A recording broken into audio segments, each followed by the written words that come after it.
What I'm going to do, especially for those who are joining us for the first time, you know, I've been doing this Kiganiro from, I think, August 21st or 24th, July actually.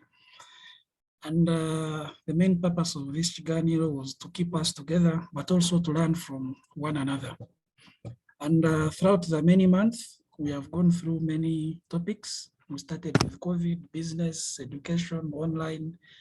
And one of the topics which has been one of the hot topics, which is agriculture, has been pending for some time. Wanted to really get a good person to handle it. And I think we didn't get a good person, but probably we got the best person to handle that topic. And today's session will be handled by our own OB, Dr. Nuwamanya. He'll talk about himself, of course, as usual, when he was at Intare, what he did after Intare, because we want to really see his expertise in this field, and I'm sure he's the best person for that. Most of us have been talking about agriculture. We don't know what it is. All we know is that we eat food, we drink the milk, and we consume agricultural products. Without them, then we're finished. But I know most important for most of us who are still using telephones to do farming and agriculture, probably we want to know, when do we get into this thing called agriculture? And when we get there, what do we do? Do I go for maize? Do I go for cows? I've been one of the people who believes in maize until I saw one of our colleagues grow maize and cut it for cows. I got confused. But without wasting your time, let me ask one of our senior OBs here, who, by the way, took us through one of the sessions, one of the powerful sessions and most attended to, Engineer Kenneth Kijuka. He held a session here, and I think we had the biggest turn-up. Kenneth, I want to give you 2-3 minutes to say something, and you open our session officially. Thank you, Chair. Dear Nsoba fraternity, I want to welcome you to this yet another Kiganiro. I know last time we waited for Kamuganga,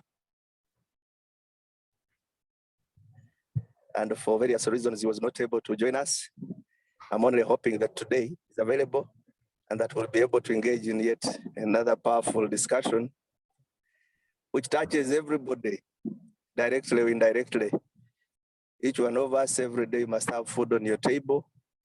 And so we hope that we'll get critical leads that will guide our future interventions in terms of making sure that food is available, either on a private or commercial basis.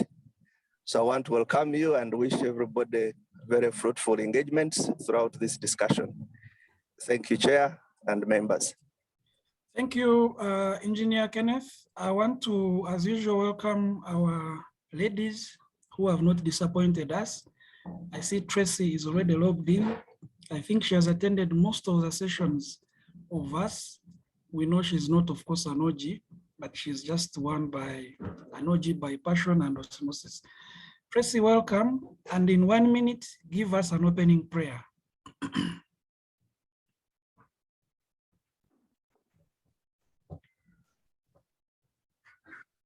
Thank you, Dixon. I'm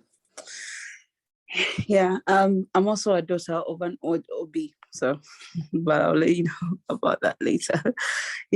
So let's just pray. Oh Lord, we thank you for this day, Lord Father. We thank you that we have gathered here, Lord Father. Father, as we go into this discussion or engagement, Lord Father, I pray, Lord Mighty God, that it may be fruitful and that it may be productive, oh Lord Father, that we may learn from it, oh Lord Father. And oh Lord Mighty God, be able to apply it in our communities, oh Lord. Lord Father, we give you everyone who's joined, oh Lord, and we pray for their lives and we thank you for their lives. In Jesus' name we've prayed. Amen. Amen. Thank you, Tracy K. Imran, I'm sure you've heard that. And you have a competitor now when it comes to that English of what Afande calls what I'm not going to mention. Ladies and gentlemen, let me hand over to our presenter, Dr. Dick Nuwamanya. You know him as the president of Uganda National Farmers Federation. The rest he's going to talk about himself. Dr. Dick will give you around 40 to 50 minutes, and then we end it with a question and answer session, where members will fire you the usual questions, and then you'll give responses. Thank you. Thank you, Dixon, Director of Organization of Nsoba Kiganiro, for giving me this opportunity to present before fellow old boys and OGs, Tracy, for instance, in your self-description. Let me first and foremost begin with a confession of my sins. And my sin number one is I unfortunately have not had the privilege of joining in this Kiganiro previously decided or at the start. I am sorry for that. I am a village best man and sometimes disconnected, but I'm glad that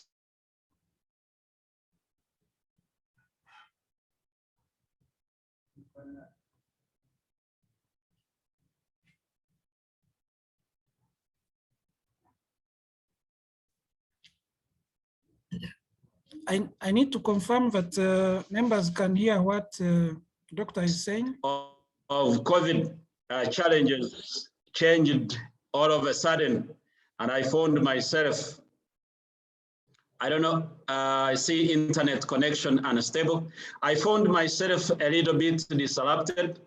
I couldn't reach you even to indicate my apologies for that inconvenience.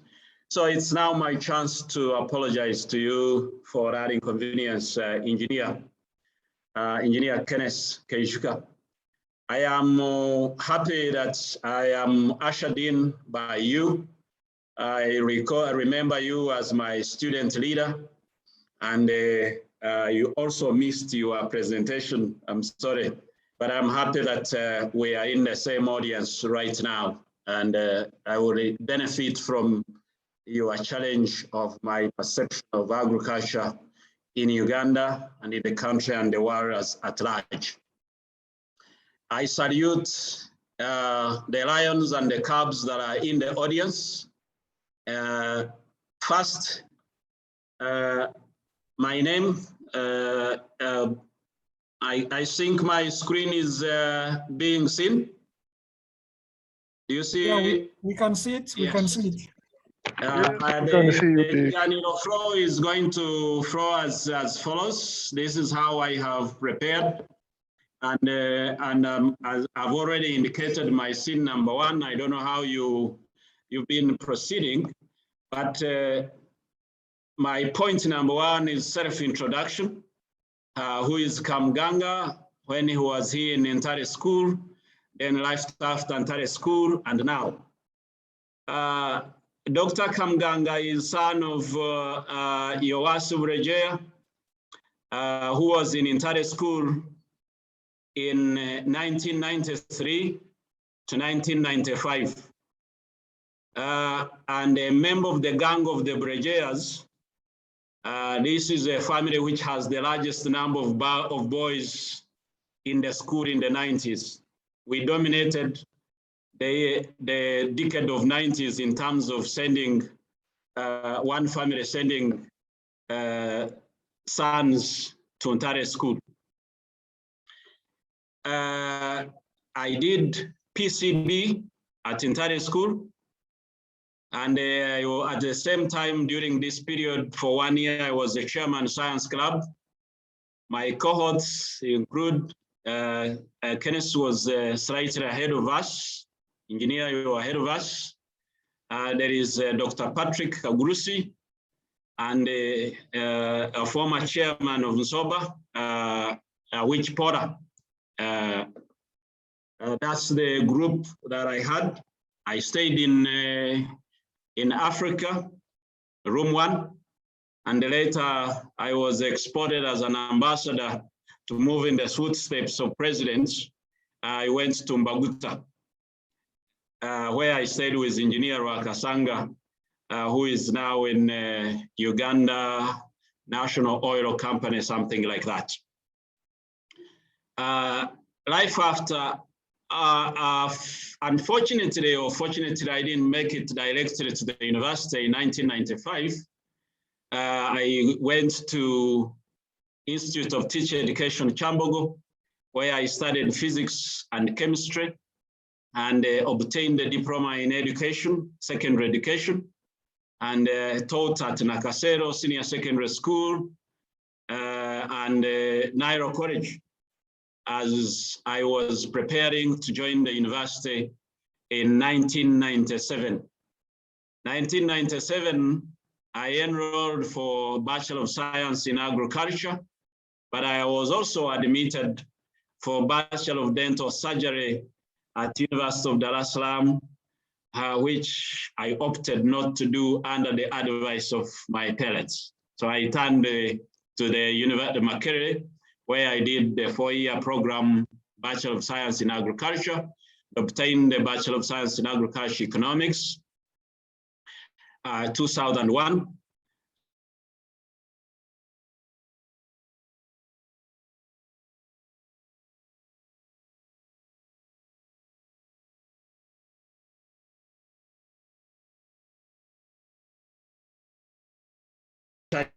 I finished 2 years later.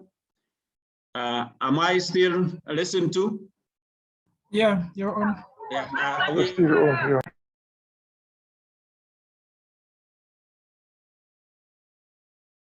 which I switched scholarship to do another master's in international economics at the University of Geneva in Switzerland.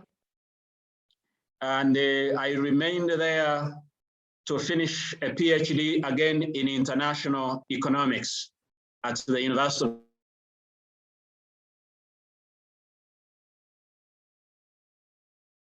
I remained in Geneva to work with the World Trade Organization as a junior economic affairs officer, where I spent 2 years and a half. And then out of curiosity, I went to Rome at the Food and Agriculture Organization, where I also spent 2 years and a half. And then finally, I returned to Uganda in 2013 to enroll as a lecturer at Makerere University in the Department of Development Studies, where I teach economics, both at undergraduate and graduate level, where I'm currently fully employed.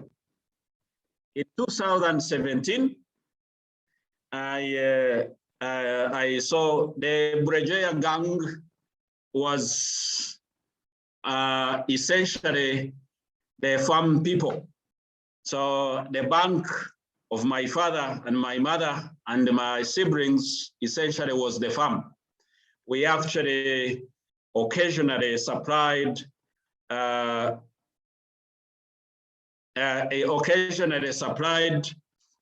food to the school directly from our farm, and which we participated in. So this is a game of passion for me.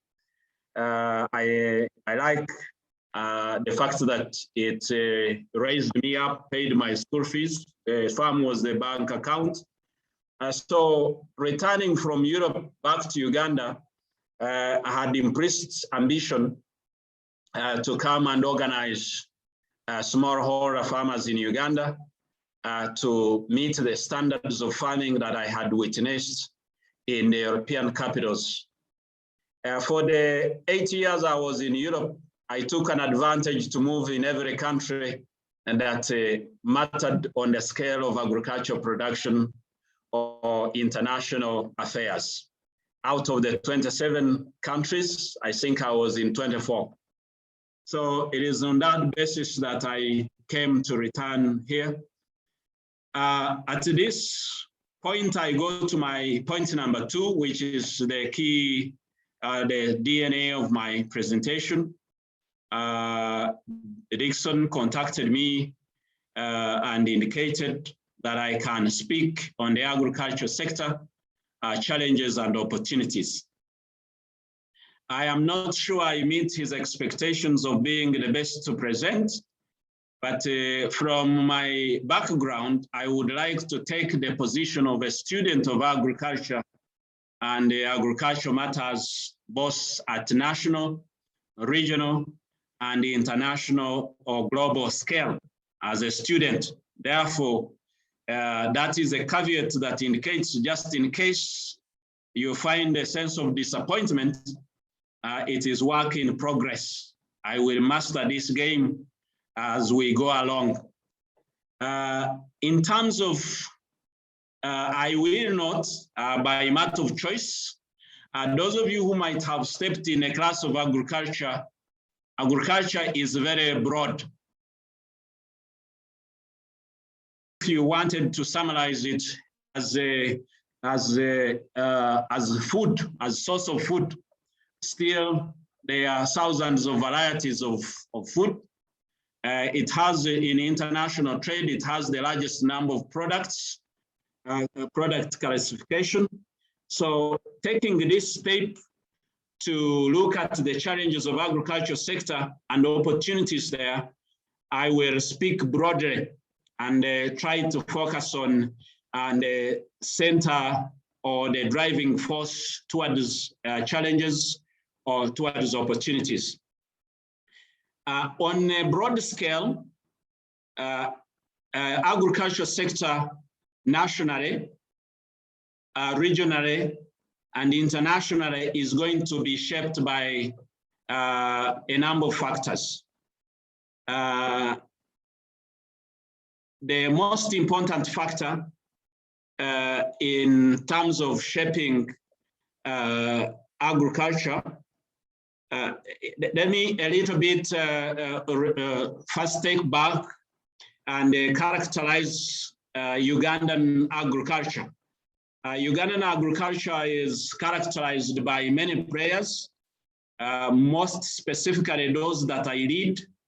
They constitute the 69.8% of the informal sector who are in subsistence agriculture.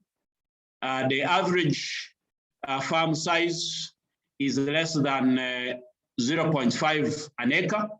You will be surprised that it is that bad. And the median is between 5 and 10 acres. And then the largest farm sizes can be indeed very large, because there are some, but the large farms constitute only 3%. And the rest is medium and small scale farm holders. So if I take a very micro level of analysis of challenges in agriculture based on the smallholder farmers, I can give you just bullets, and I take a risk-based analysis of the challenges. Challenge number 1 of smallholder farmers is organizational capacity risk. I know Engineer Kenneth Kejuka, where you're working, and others, many of us who are working, whenever we go into workshop, we are told our agriculture sector is not organized. Therefore, it's very difficult to intervene in a disorganized sector. There are many players. They are involved in many enterprises. You can go back and reflect what you see at home.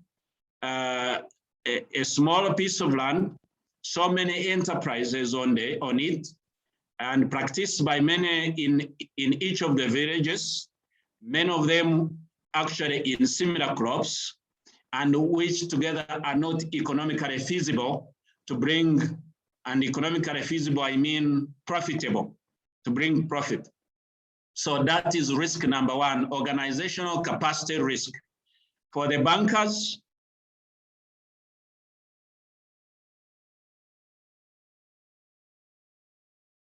they will tell you it is too risky and high transactional costs for organizing it or banking it.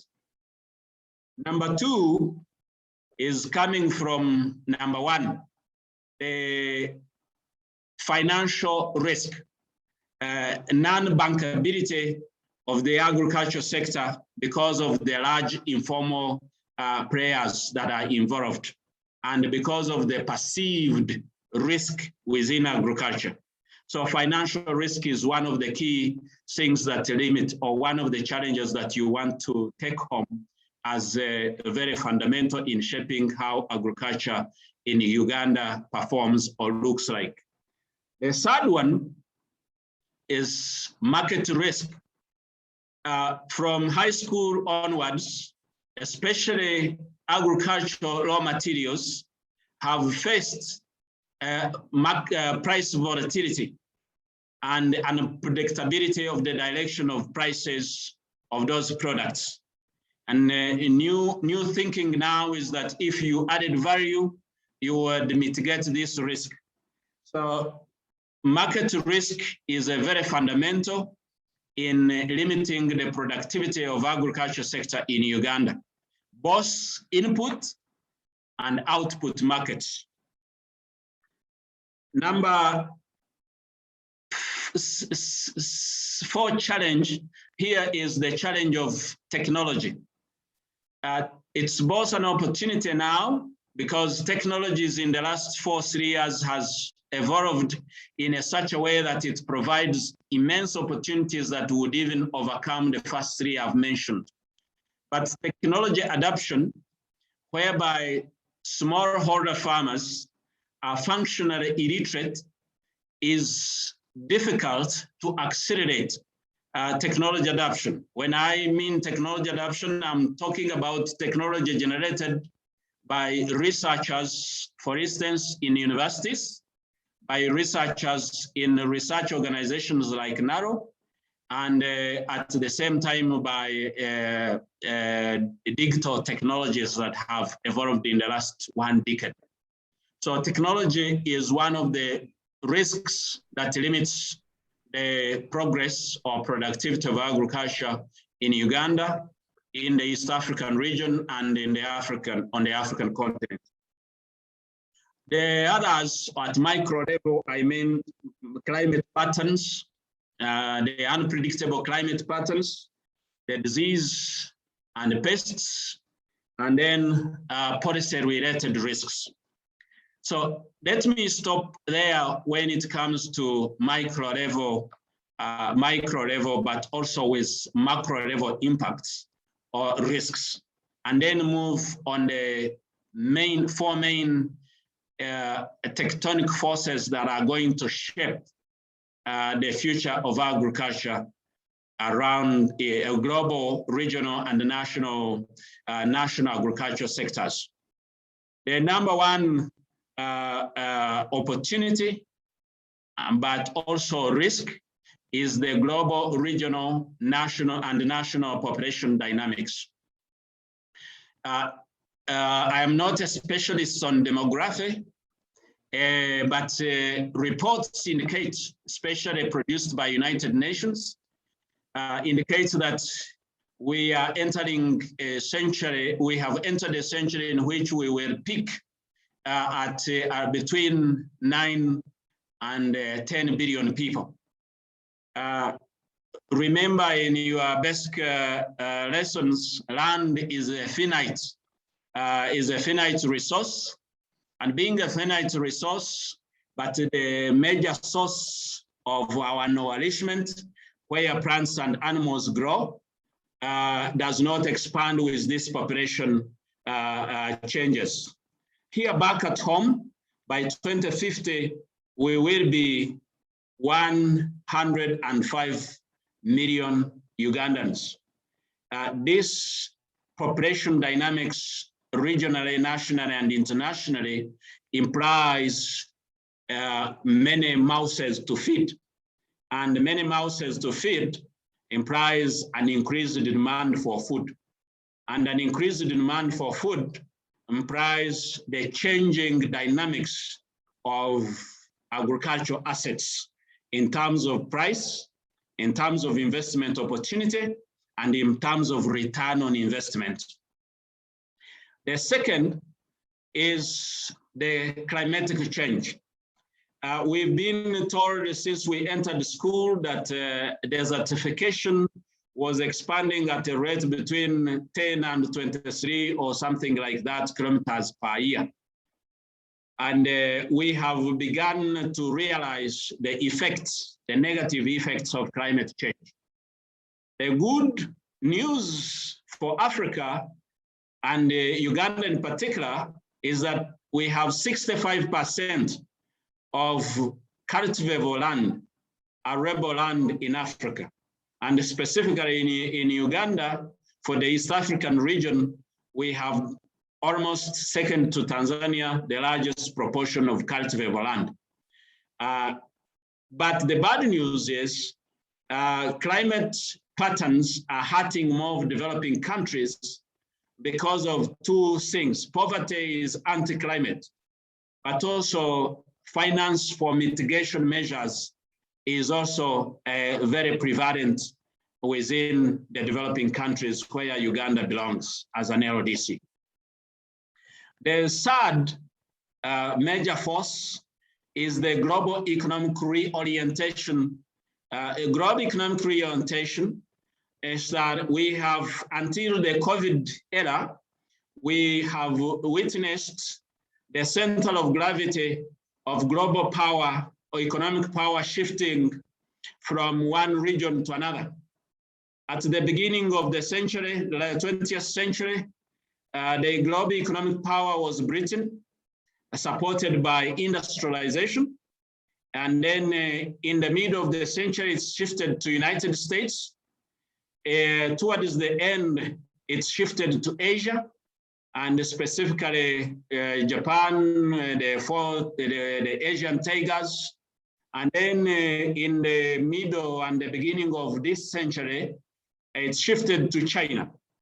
When economic forces shift, it goes with the factors and rewards to factors of production of economic that empowers economic production, economic prosperity.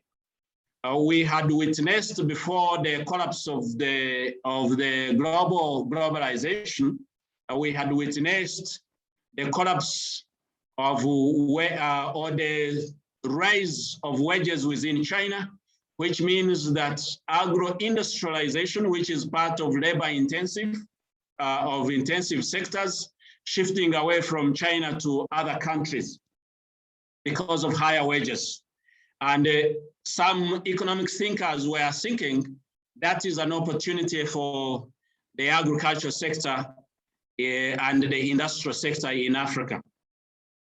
This economic reorientation would be an opportunity if our planners and thinkers are willing to organize themselves to tap them. The fourth is the global, regional, national favorable policies. But in line with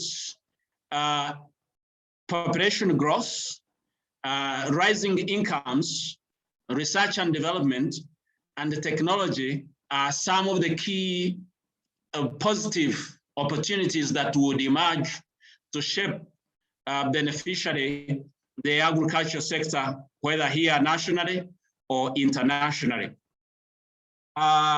Together, these compound to formulate the future of the agriculture sector. But as I mentioned, I called upon us to visualize it in terms of economic opportunities or business opportunities, specifically for the lions and the cubs. I will skip this because I try to make sure that I am looking at, when you look at the other forces, the other four forces that are looking at, knowledge is a driver of productivity in agriculture.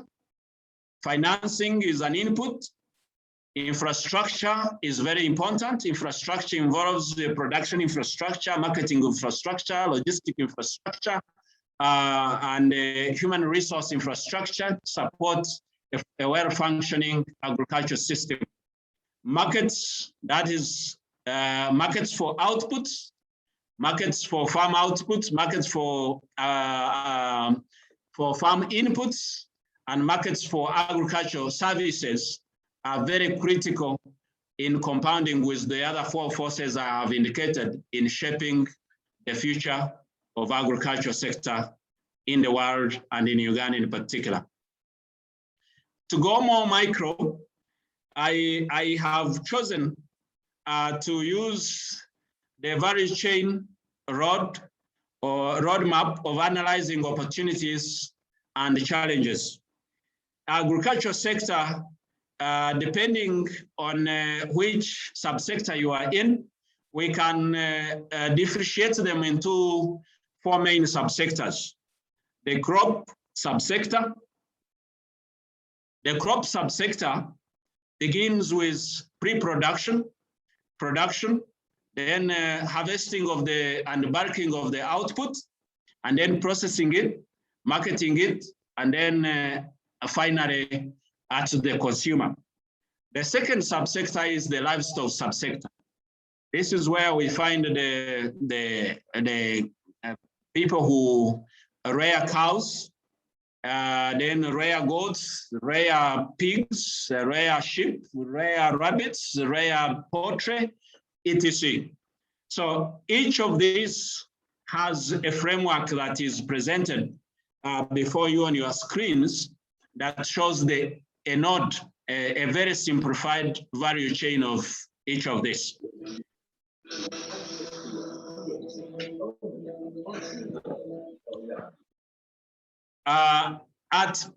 Why did I say that they are at a pre-production level?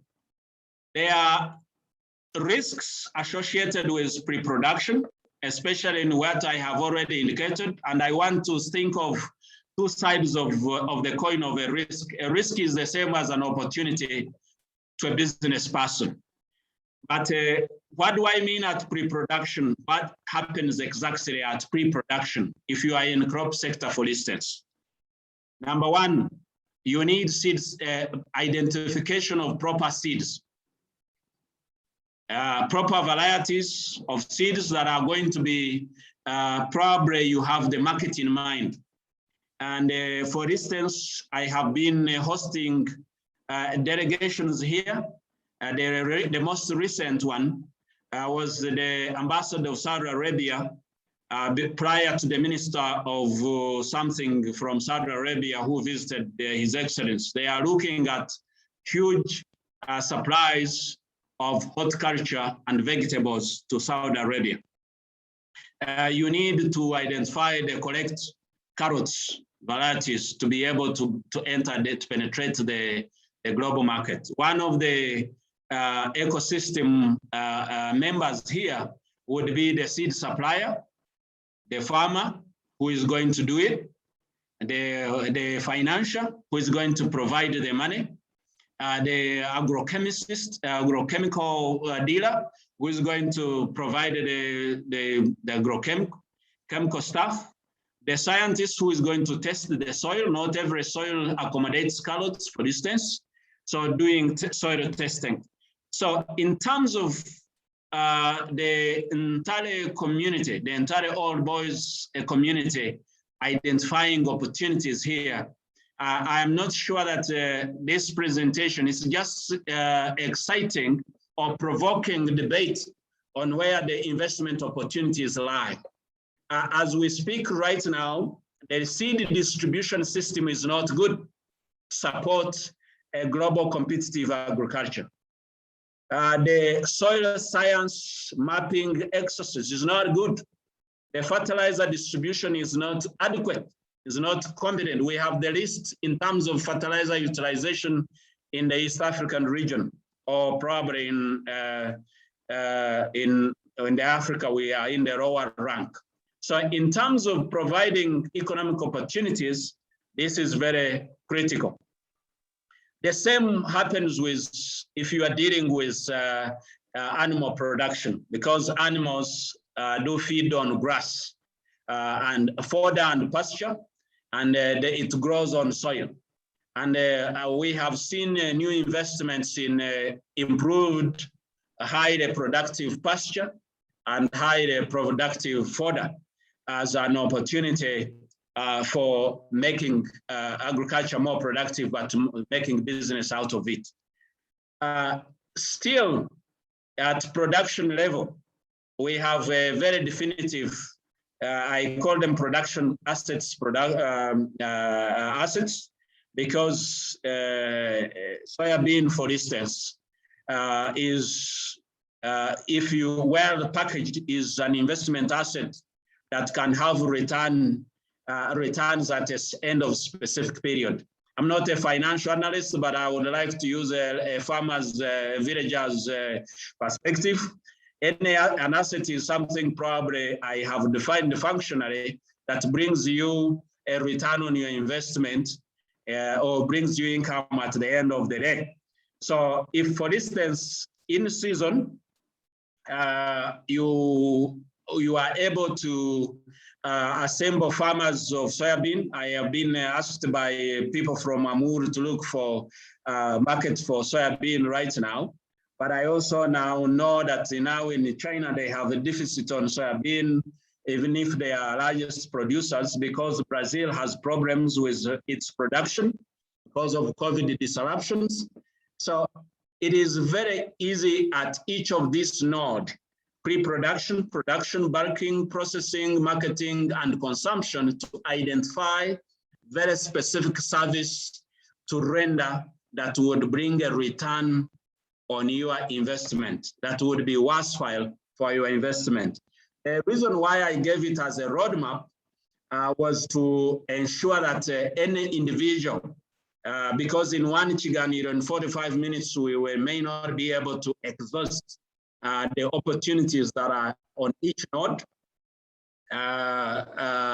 For instance, there are very inclusive business models that are being proposed at policy level in the Ministry of Agriculture, for instance, lead farmers to be the center of gravity for village producers, so that they sign contracts with government, with off-takers, and the like, and then be able to mitigate the risk of lack of organization, but being able through aggregation to create economic opportunities by creating a feasibility of an asset being able to be profitable.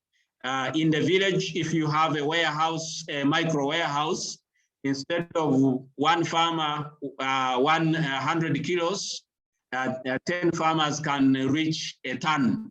A ton is sufficient to cause transport from Barara to my farm, for instance, because it becomes profitable. But it won't be profitable if it was only one farmer to go and look for, or even for government to build infrastructure to pick 1 ton, 100 kilograms of maize. So in terms of mapping it in this way, it gives an opportunity to identify the challenges and therefore mitigate them or turn them into economic opportunities.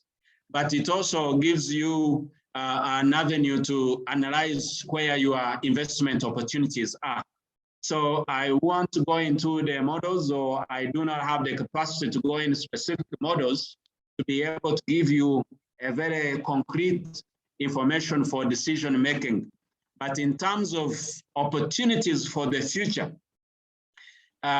where productivity of agriculture sector, which is being provided by opportunities for a good return on investment by those four conditions I've given you, I would invest in understanding each of these nodes and see which game which part I would play. And for Dixon, who was speaking about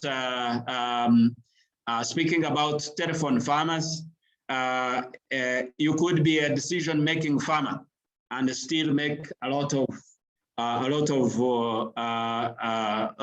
money out of this agriculture. Now, let me go further and split and go micro and split, summarize a little bit of key pointers on investment opportunities of the future in agriculture sector, especially in this century, between now and 2050, as a window of analysis. Number one, key where you want to go wrong if you had your money right now, investing in farmland.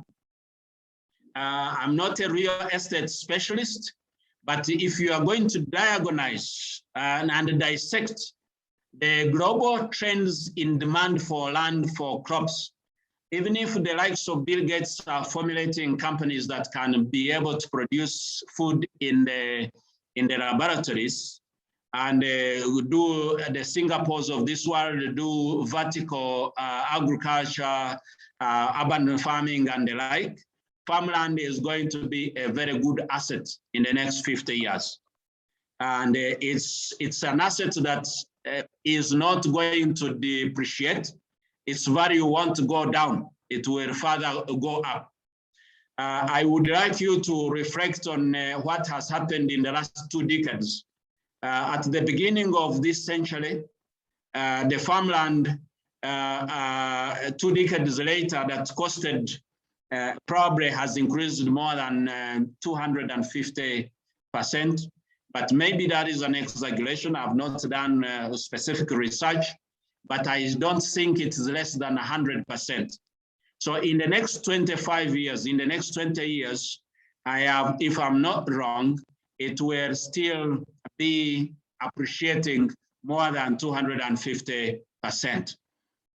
If you fail to buy land, for instance, where I come from in Kashari, very close to Ntare School, if you fail to buy land in the early 2000s, by 2040, you need a fortune really to purchase land in Kashari.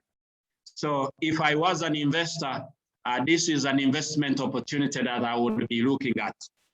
Crop farmland, livestock farmland, agroforestry, for agrotourism, all these provide huge opportunities. For instance, for fisheries, animal proteins is going to be 70% in deficit on the African continent alone by 2050. And the World Food Program and UN agencies estimate that we will need to import animal protein to the tune of $75 billion in Africa.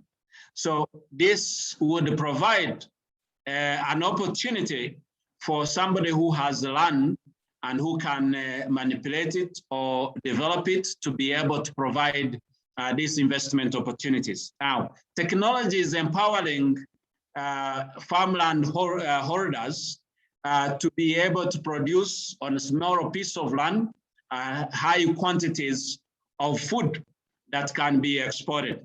100 acres can give you an opportunity to export on a global market. Why? Because Netherlands, which is the second biggest exporter of food, has a smaller land compared to my home district. So meaning that land size is both an opportunity, is a boss, that is plus an opportunity for Uganda and for the African continent. The livestock sector, I've left the other part of land too much on it. The livestock assets, domestically, we have been looking at a high productive livestock. Whether you are looking in animal for breeding for milk, breeding for beef or chicken, or pork or piggery, depending on which line of animals you are entering in. Breeding is a key in driving productivity. And we have limited breeders in terms of providing the right varieties, the right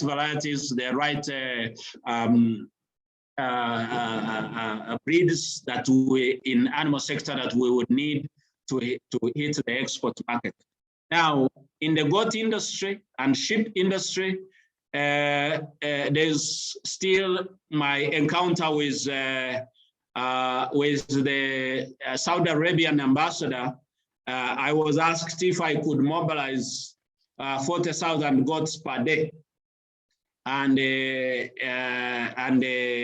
100,000 sheep per day. 40,000 goats per day, I would need 18 million goats and plus in a year. In 365 days, in the entire country, we have less than 18 million goats total population. But there is already a market to consume this kind of meat. But not only outside Africa, but even in Africa, in Nigeria, for instance, they still need this kind of stuff. So investing in breeding and management of breeding, even at micro level, insemination services, for instance, to ensure that good breeds are identified and you offer services to farmers at a fee. This is a terrific investment opportunity. Farmers would be able to pay for it. Farm management, Dixon, you don't need to be on your farm, but you get to hire a good farm manager. And if you hire the good farm manager and he is able to ensure that he manages the farm to bring a good return, he would be paid by what he manages. And you would be able to get, because every sector has not the owners running, and in farm professionalizing agriculture sector is one of the areas that would bring huge returns for whoever takes such an investment of professionalizing that. Because I would imagine how many hobbies would be interested in having their farms very well run so that they can go and run the other farms like lawyers or whatever. I teach at the university here, and if I had somebody who is looking after the dairy cows back at home, I would be very excited to continue to do those occupations. Apart from breeding, to ensure that we have proper breeds for productivity, the other investment opportunity is in feeding. Animals' productivity is determined by breed, feed, and animal health. That's the environment. So, and currently there is a disorganized feed industry, and which would need an organized team to take it on. There are investment opportunities. We currently have the people from Netherlands coming to invest here in feed industry. Yet we have natives who know the landscape, who mothers and fathers and grandfathers and themselves, they plant the raw materials that are being used by these foreign investors. So in terms of self-organization, feed production, distribution, formulation is an area that is a virgin with opportunities. And the risks are that there is now insufficient investment, especially domestic investment. Because of the demand for animal protein, feedlots have become a fashionable thing. But feedlots provide an opportunity to manage an investment and the returns on that investment with high accuracies of predictability. So here, it is an area that as old boys, we need to analyze and see which kind of service would be offered. Feedlots do not need a lot of land, but they may provide high returns. And they also create opportunities for outgrowers, especially outgrowers of pasture. Outgrowers, Dixon was wondering why maize is being fed to animals. That is one way of increasing productivity of animals. All of us, we feed on plants before we are fed, or we feed on whatever. and that's how the animal that's the food chain. The food chain is animal health. And there are veterinary services, veterinary shops, and treatments and advisory services.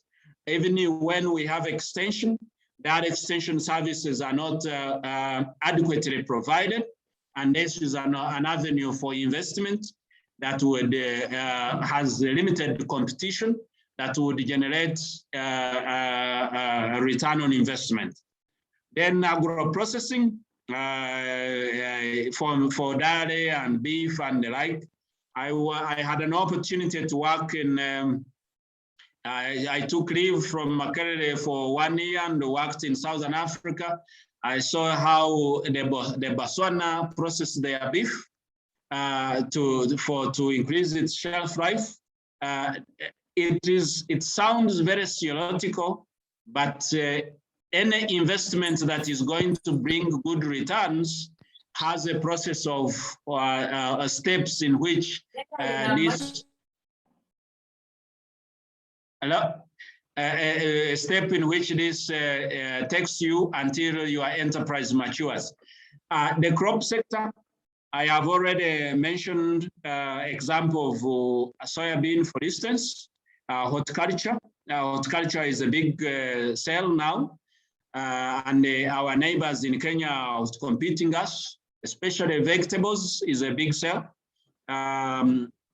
And Hass, avocado, macadamia, the new stuff that has emerged, we could be in a position to prepare investment opportunities in these sectors. Agroforestry is also very important, especially in a sustainable agriculture agenda and climate smart agenda.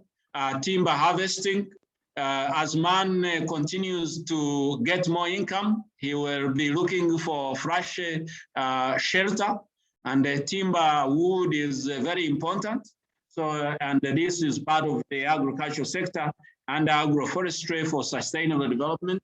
It can provide a stable investment because no matter what wood will be needed, there will be no oversupply of wood in the coming future. But also there are initiatives that reward tree planters in terms of carbon trading and the like. Agro-related services, this is a new area that should be exciting. It should not be a new area, but it is a new area. The newness of it is the digital solutions in agriculture. Digital agriculture is the future, like any digital thing. We have, I mentioned the micro level challenges like organizational capacity risk. Banks do not give smallholder farmers because of increase in transaction costs of managing paperwork and etc. of smaller transactions. But digital finance can remove those risks. And organizing farmers to provide digital finance solutions to banks is something that we have failed at the moment to provide adequate organization. But it is an opportunity, and there are many startups that have come up formulating digital circles.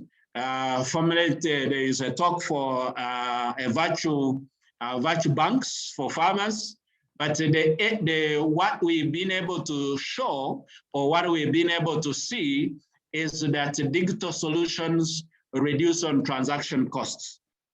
And transaction costs are part of the risks on why banks are not engaging smallholder farmers or agriculture sector, especially here. There are other opportunities relating to technology. Fourth industrial revolution of related opportunities, blockchain related opportunities, and many others, and precision agriculture and data analytics. We don't have evidence-based decision-making, evidence-based investment decisions, yet data can be corrected and analyzed and packaged to support these decisions. And we do not have leaders in this particular domain as we speak right now. They are scattered here and there. So it's an opportunity for the old boys, the cubs and lions in this audience. Logistical services. Most of the agricultural service products are perishables, and we do not have, imagine anybody specializing in providing refrigerated trucks as an investment avenue to supply, including milk, including vegetables, and being able to distribute them out in the city. Still, from experience, people get used to this as an opportunity of investment. But as we go into the future and incomes increase and more middle income people come in and more traffic jams, it is going to be very important to look at logistical services, especially cold chain refrigerated trucks, as part of the investment avenue that one would want to explore. Now, as I said, it can take us a lot of, agriculture is very huge. Let me say that I endeavored to provoke, and I said the second last slide was intended to show areas I don't want to appear repeating myself, but the digital-driven investment, I picked what I considered high ranking according to my sense. My sense is that in the next 5 years, in the next 10 years, and by 2040, when we achieve or surpass our vision, we are going to be digitally driven. So anybody who scrutinizes the digital finance will be okay. If you look at the performance of Amazon, digital warehouses and digital warehouses will be very critical. Precision agriculture will be very critical. Agribusiness modeling will be very critical. Big data analytics will be very critical. We can look at and to those ones. Land assets, if you have your resources now, it is not bad to invest in acquisition of farmland. You will nest in the last 5 years, the billionaire, he has been on a buying spree of farmland in the United States. And the best way to learn on where the world is going, you follow the leaders. You follow the leaders in the industry.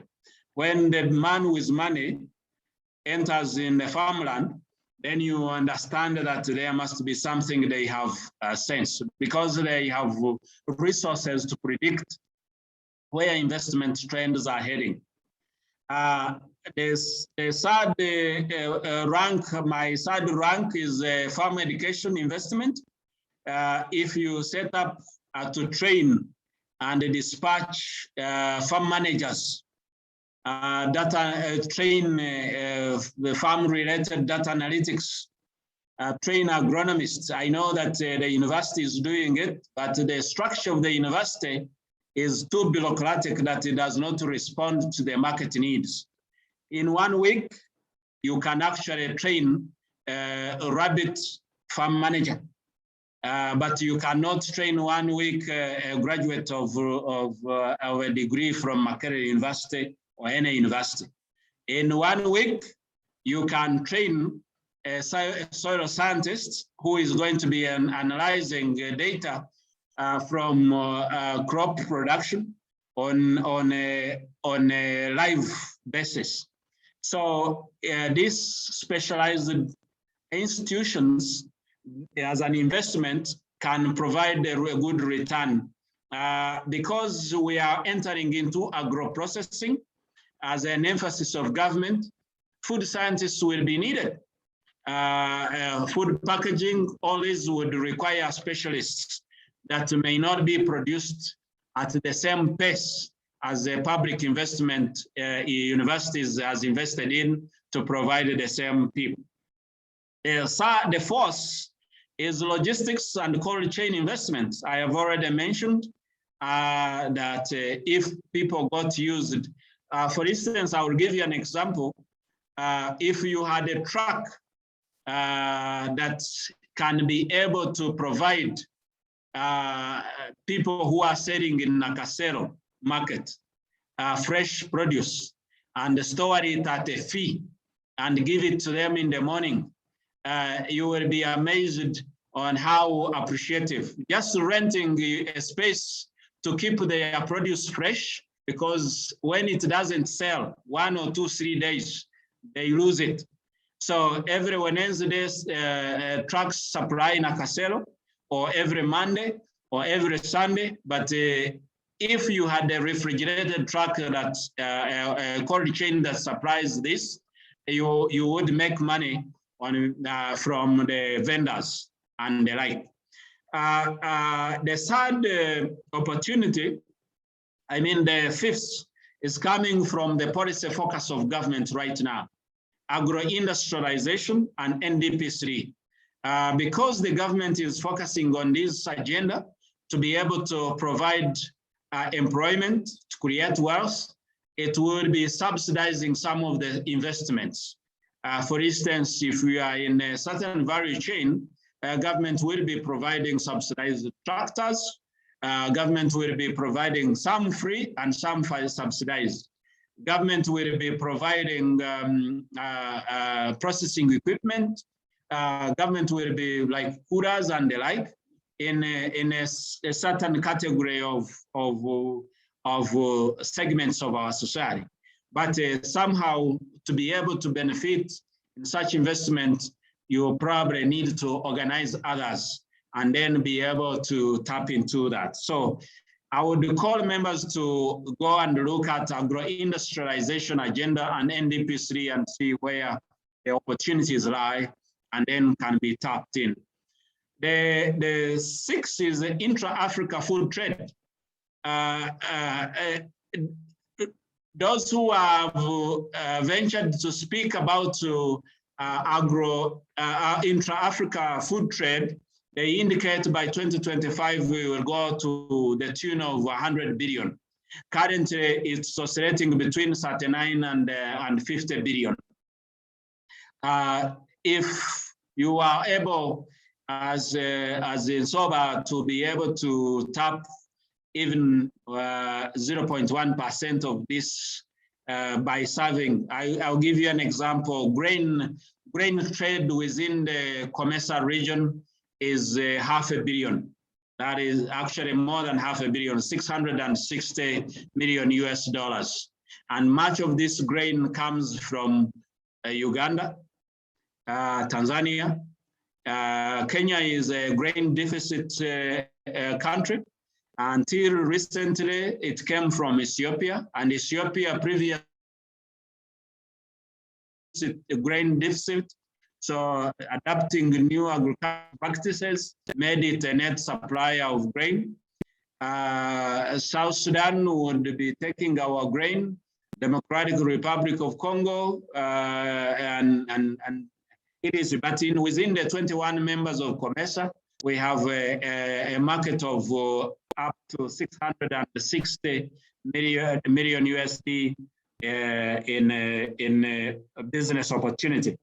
The other is, the last one is business development solutions. Structuring agriculture investments to attract both domestic and foreign investors.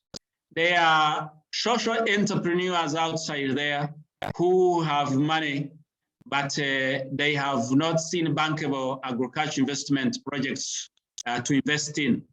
Angel investors, blah, blah, blah, blah, blah. I said I'm not a specialist in these things because I spend much of my time in the village. That's why I've been baptized the village philosopher.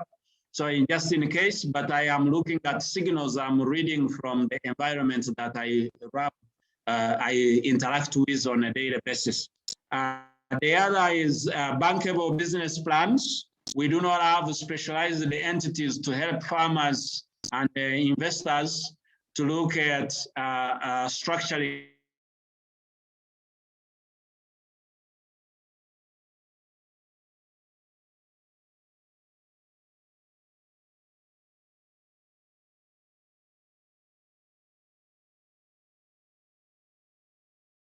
Dr. Dick, you seem to be off.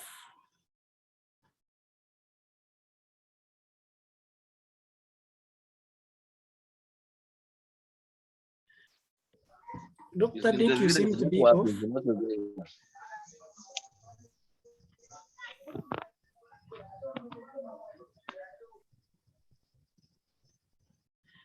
Can anyone hear Dr. Dick? I don't seem to hear him. You are not getting anything. Oh, he's actually gone off completely. Okay, I hope his data didn't get finished. Let's give him around 2-3 minutes, and then definitely we'll have to return so that he can conclude his presentation. Now, as we wait for Dr. Dick, let's try to have order. As we wait for Dr. Dick, I want to take this opportunity to. Last week, our Vice Chair, Apollo Kashank, lost his dad, and on his behalf, I want to thank OBs for all your contributions we received, and they are all appreciated. I think his dad was buried on Tuesday last week, and Nsoba and Intari were well represented. We have first-timers, I guess. Yeah, first-timers, Hannington Ashava. I think I've not seen you attend one of these sessions. You're welcome. We have Apollo Myanja, who gave us a powerful presentation last week about youth and youth opportunities. And of course, our usual, the people who have consistently attended these sessions, I can't miss to thank you. You know yourselves, Ben Paul, William Kambona, Rotarian RK, of course, Apollo Myanja, Arch Milton, Richard Baguma, and our ladies who always join us, Tracy, Damari, and the others. I know there are many questions which we need to get to Doctor to answer, hoping that he will get back.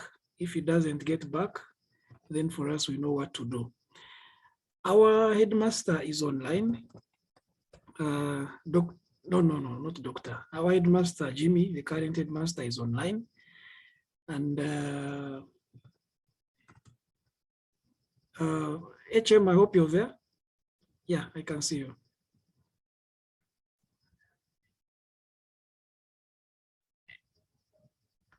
Hello, headmaster. I was giving you 1 minute as we wait for doctor to get back. Hello. Yes, HM. Can you hear me? I can hear you, we can hear you, and I was giving you 2 minutes to greet us, and then we proceed. Thank you, Sime, thank you, Nsoba. I want to thank you. I want to thank you. I was listening so attentively. I want to greet you and apologize. I didn't go for the burial of Kashanku's mother. I still have my contribution. I was extremely bogged down by our clientele, our people who wanted vacancies in Senior 1 and Senior 5. They preceded us, but we are very happy that we are selling a product that is being bought. And to us, we are not complaining. And we want to thank all of you for supporting the school. And to tell you that we are moving on, and whatever Nsoba is doing, especially with this Kiganiro, it's quite positive. And to assure you that we still have a very good school, and we are not about to settle for less. We have so far recruited more than 300 in Senior 1. Although we are cautiously looking at the numbers, we still have very many people who are asking for vacancies. Even in Senior 5, we have about 1/5 already. Last week I was in Kampala. Actually, this week on Thursday, I've gone to to interact with our commissioner and other officers in the ministry. We have been promised some more money to continue with this court, actually, to continue with the building. And I came with good news, and I know in 2 weeks' time, we shall have brought back our contract who had rested a bit because he was wasting. So when you look at the school and what is going on, we were really very, very, very happy. And whenever I hear you talking of Ontari School, any word to do, any language of Ontari School, I get excited. See, me personally, I want to thank you because you know we are communicating, me and you. I want to thank you for this initiative and thank you very much. I read everything. I read messages. So at times when I don't communicate, you know that I'm there. I hope I was not speaking to myself. What? Did I? I hope I was not speaking to myself all through. Okay, HM, thank you. We are getting back to Doctor. Oh, sorry, Mr. Headmaster. Sorry. HM, At what point did I get lost? Okay, now, Doctor, let me update you. You've been Yes, off. please. You've been off for the past 4 minutes, and you had reached Yes. on your last slide. We last Oh, talked. thank you. Yeah. Thank So the last point on the second last slide, that's where you were. Thank you very much. Yeah. So for the past 3 or 4 minutes, you've been off. I was worried that I thank you. Mm. So where do I go from here? Just share your presentation again. I will tell you where you were, where we stopped.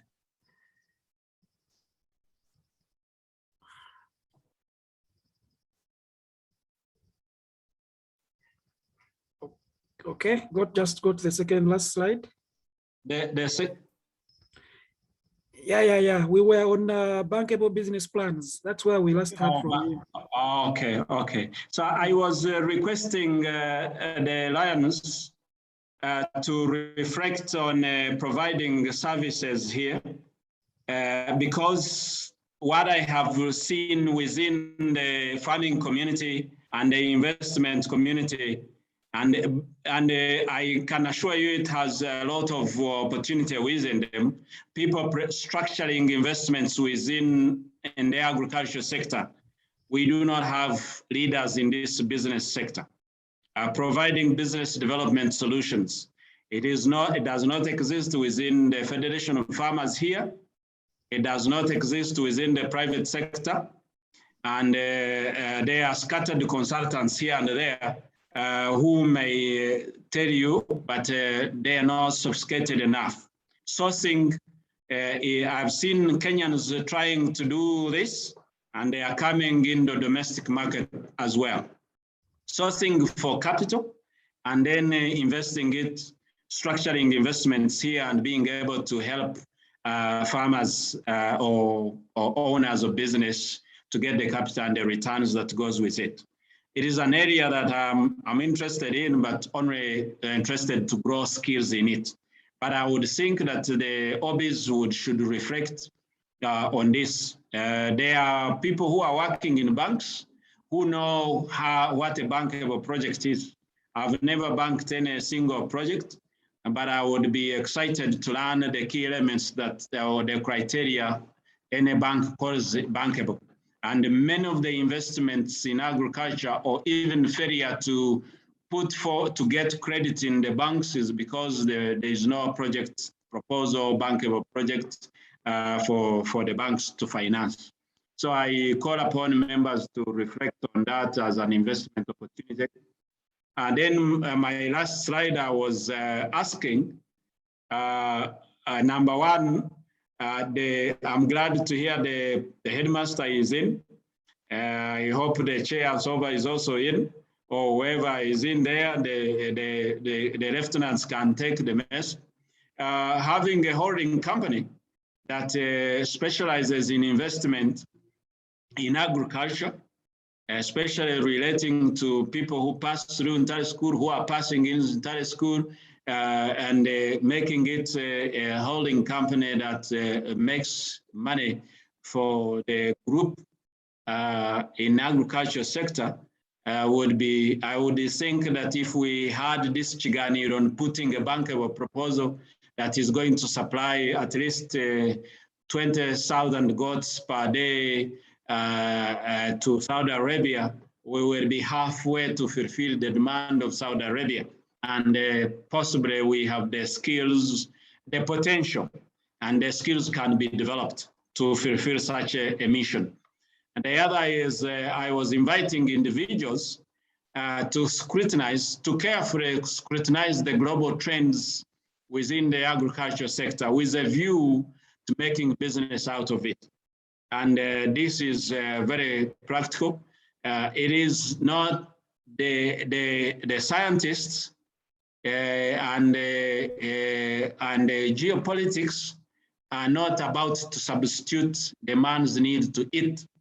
And the man's need to eat and the good mouses that are increasing, it is not going to be possible to industrialize food production, plus the concerns of health and the need for premium organic food, which Uganda and Africa will remain advantaged. We could visualize individuals who visualize indeed the multinational company that deals with organic food within the region, because you mobilize capital and then you invest in agriculture and then sell those. As we move into the free trade area for Africa, I do think that in the next 25 years, it is a good opportunity to visualize a big company within this, as individuals, as companies. Support formation of Nsoba Agriculture Advisory Firm, which can basically do all the other things that I was talking about, identify, scout, package, structure, investments, give returns to look for capital, etc.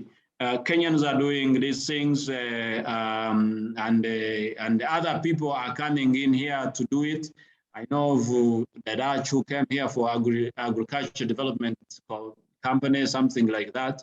And if in economics, the little economics I studied at PhD said, if you see a door and a rod that has not been picked, it is not real. A real dollar will be picked by people because it has demand.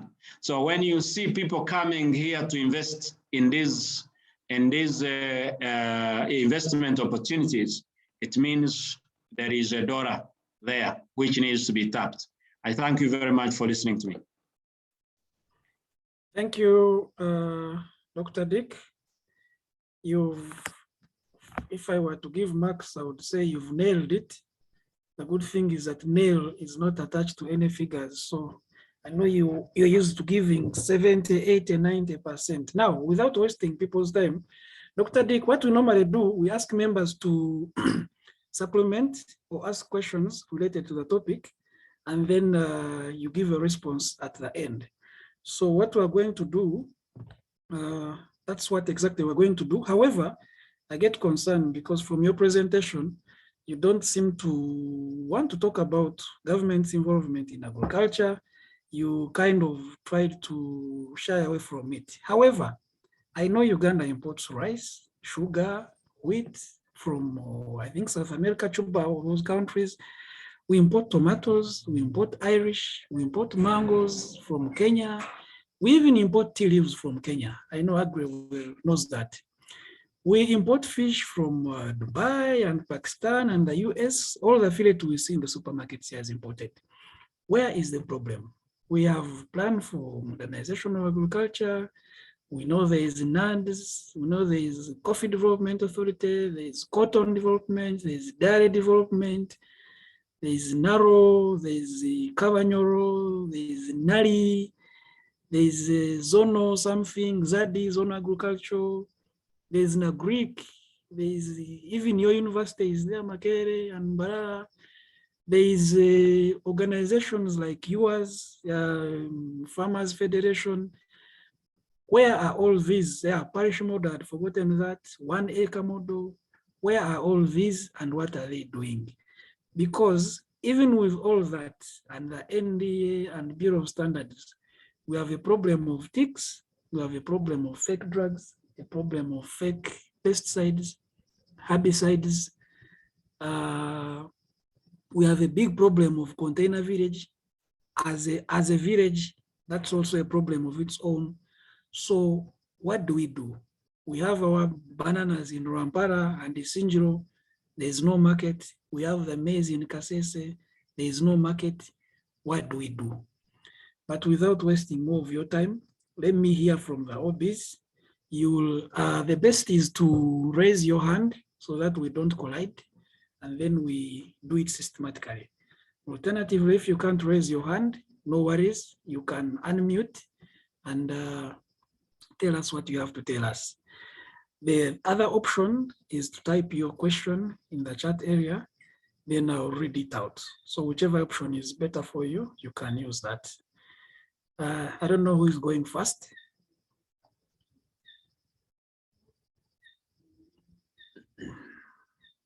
No one wants to go first? How? You know, Doctor, your presentation was very academic at the beginning. I lost the first 15 minutes. I caught up later because you academicians can be too complex. Anyone on, I don't see anyone unmuting. I can get to the chat side. Someone was saying that your introduction was very long. Then I remembered a senior John Mitara, I think he was former head of public service. When he's giving a presentation, the first 30 or 1 hour, 30 minutes or 1 hour, he will talk about the books he has read and the qualifications he has. So you're forced to listen because you know you're listening to the right person. Do we have anyone unmuting to give a supplement or a question or, okay, let me get to the chat side. Okay, Dr. Alan. Dr. Alan is not a vet doctor, he's a medical COVID doctor. Dr. Alan? No, thanks, Liston, and thanks, Obi, for a very insightful presentation. I was impressed by those slides that were showing opportunities. Actually, it really unveiled a lot of information that we do not really access. So it brings me to the question I wanted to ask. I don't know whether it's because I don't follow maybe most of the government programs, but I would think the government programs would be more proactive and put out this kind of information to the public, because some of us are interested in agriculture. But what I learned from this Kiganiro today is that there are a lot of opportunities that actually we're not aware of. And looking at the outlook in the next 25 years, I think agriculture is one area that we really need to try and focus on. In your opinion, do you think these government services that are in place, are so, I don't want to use the word transparent, but are they putting out all the information that one needs to really understand? Because I mean, from what I have learned from today, yes, I know there are some areas that you have mentioned, but when I look at some of the many government documents, some of these do not really clearly come out. And also, secondly, the extension workers that we currently have are not so open with a lot of this kind of information. So what would you advise for people who do not access such Kiganiros and possibly are not internet privy and, to be able to tap into this kind of opportunities that are coming up in the next 25 years? Otherwise, thanks a lot, and I really appreciate. And I think we need to go out of beyond our comfort zone and tap into these opportunities that you have really put across. And I do appreciate it. Over to you. Thank you, Doctor. Dr. Stephen Asime had put his hand up. Dr. Stephen Asime was one of the presenters on the subject of COVID. I think he was a second on this Kiganiro. Yes, Doctor. Yeah, thank you, Chair. And really, Dixon, you've really done justice. Educate some of us who are part-time farmers and full-time clinicians and researchers. It's definitely an exciting field, investing in this area. But I just put a question in the chat. You know, Nyerere once said that, you know, sometimes we have this lie that we are in a free market and that the rules are fair for all of us. But as you know, they are titans in this field, people who have technology, people who have significant, who have already invested significantly. So if we are in the same market, what are our safeguards? Like, all these things sound exciting, but you can invest in some holding company to do something, and before you know it, like Chair, the way you said it, we have all these foodstuffs imported, rice, fish, and yet we have excess in the country.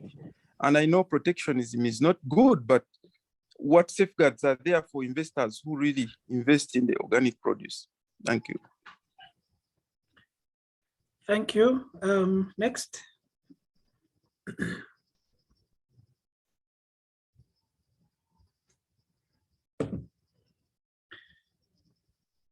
Next question or supplement. Yeah, William. Yeah, thank you very much, Dick. And It's I Dick and want Dick. to thank Dr. Dick for the elaborate presentation and for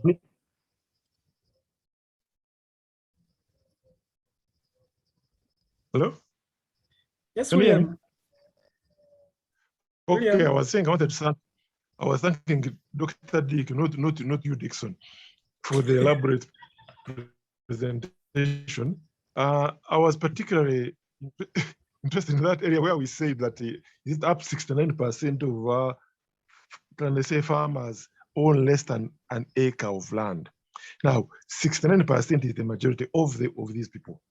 Who would want them to develop? Wouldn't cooperatives, I'm particularly going back to cooperatives, be an area that would bring them together so that they can be able to produce more and produce? He talked of 20,000 goats per day as an example. Cooperatives as an approach, as a method, as a way of moving agriculture in this country together. Cooperatives were in the past, but they were either deliberate or intentionally killed. I don't know. What are the opportunities, the prospects that these cooperatives can come back and bring back those the 69% of us, including myself, who have less than an acre of farmland? Over. Thank you, Abdon Ice. I think Abdon Ice is my year at Intari. Abdon. Dixon. Yep.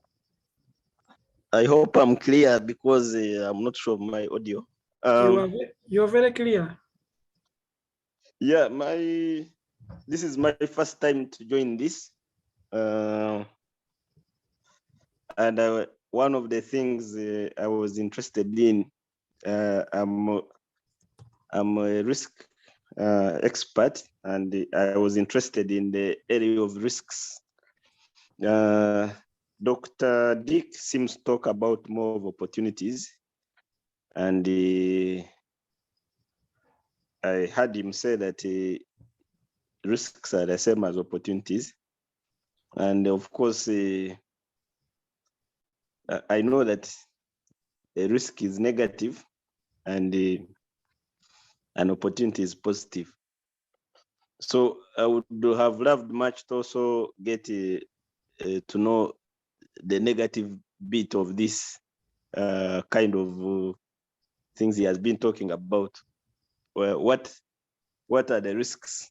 For instance, I think there could be a lot of risks in the agricultural sector, which probably maybe we may need another session on that area, because he said agriculture is too big. So I would be so much interested in, because yes, we have all these opportunities, but on the negative side, what are the risks? Thank you. Thank you, Abdon. Like I was saying, that I think Abdon is my year at Intare. There's some other name we're calling you. Someone has put it on the chat side. Noah has put it on the chat side, but let it pass. Can we have two more before we get back to Doctor? Those who are asking for the presentation, it's already shared on the chat side, but we are again going to reshare it on the various WhatsApp groups. And of course, by Monday, we'll be sharing the video also in our YouTube, the YouTube channel for Ontario School. Engineer Kenneth. Thank you, Chair, and thank you, Dixon, for such an exposition. Certainly, it's very moving looking at the opportunities that present themselves, especially the environmental, the land, the fertility that we currently have before we even think of improving it using fertilizers and others. Looking at the sun overhead, looking at the natural practices, the agronomic practices we undertake and we can still exist, and how we could have improved them if we just tilted the kind of the practices we are engaging in now. I'm only asking Dr. Kamganga, the opportunity is huge. The numbers are growing.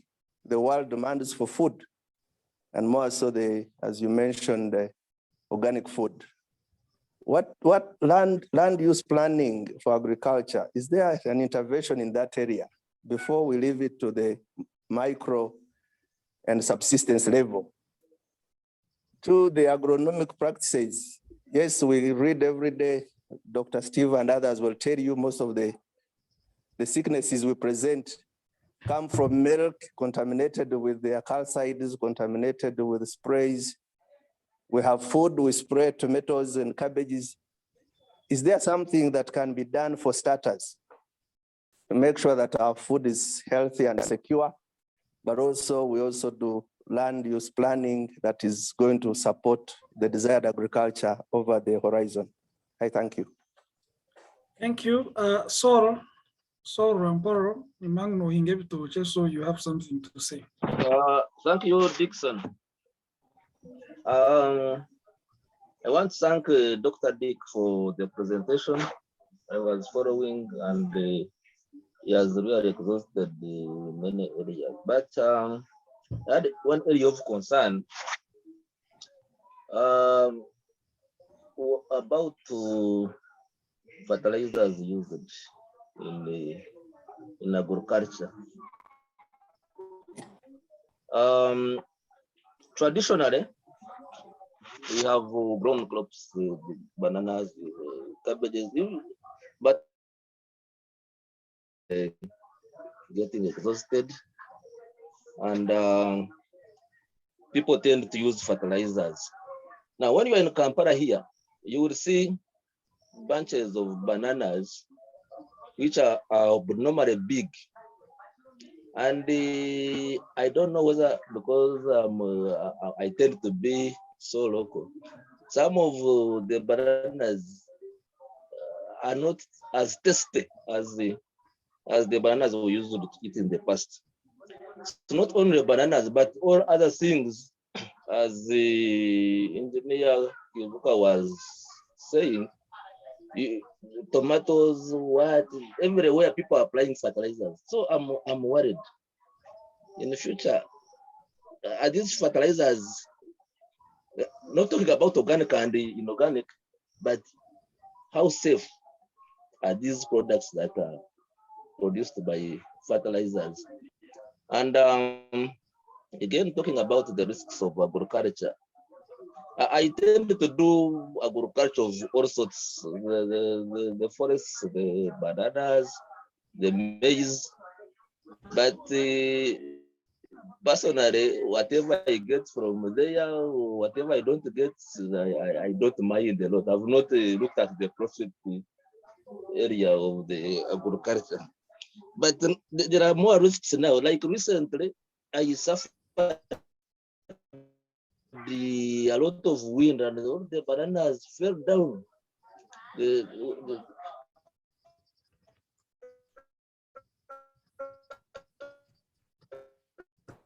Saul, we have started losing you.